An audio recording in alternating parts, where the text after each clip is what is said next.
À l'époque, je démarrais à peine mon entreprise et je venais d'avoir une rupture sentimentale, donc il n'y avait plus grand-chose qui me retenait en France et j'avais envie d'un nouveau départ. Il y a 2 ans, J'étais pas très Anne bien dans Dongui ma peau et s'imaginait du tout coup, quitter en France voilà, pour je s'installer au venais Canada.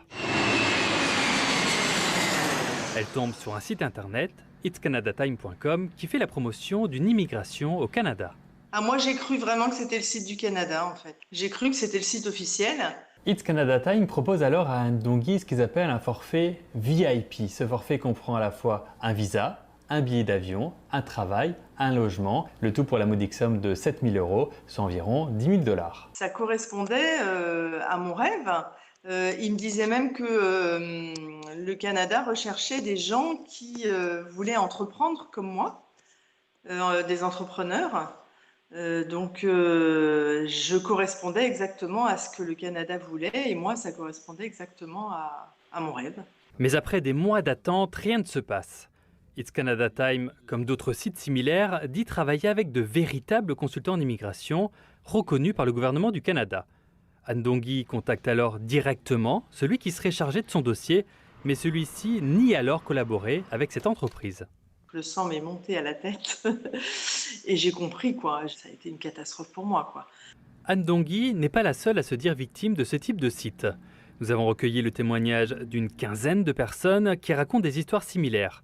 Des conseillers en immigration se plaignent également d'avoir vu leur identité être usurpée. Des clients potentiels qui ont payé l'argent. Malheureusement, les personnes qui ont été fraudées nous ont appelés pour savoir c'est où le statut de leur dossier. Et à ce moment-là, on a remarqué que ces gens-là ne font pas partie de la base de données de notre clientèle. Notre nom était juste utilisé. L'Agence des services frontaliers a reçu 540 plaintes sur ce sujet depuis l'an passé.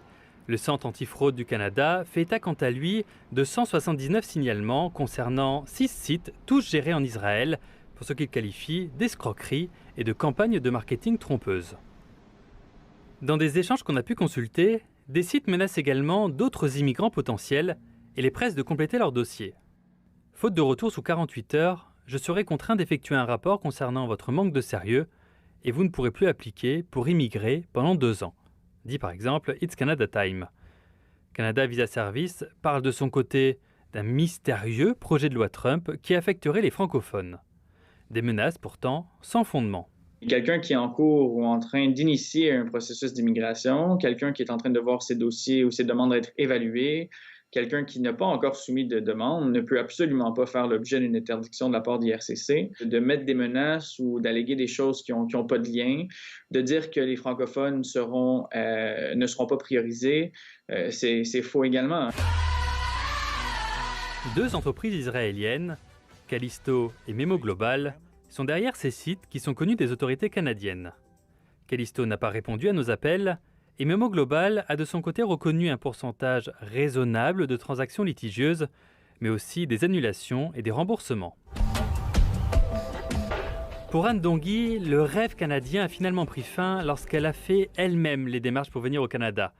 Mais elle a constaté alors qu'elle ne correspondait pas au profil d'immigrants recherchés. Ils m'ont vraiment fait miroiter du rêve, enfin, pendant tous ces jours-là. Ici C'était Romain vraiment... Chuet, Radio-Canada, Montréal.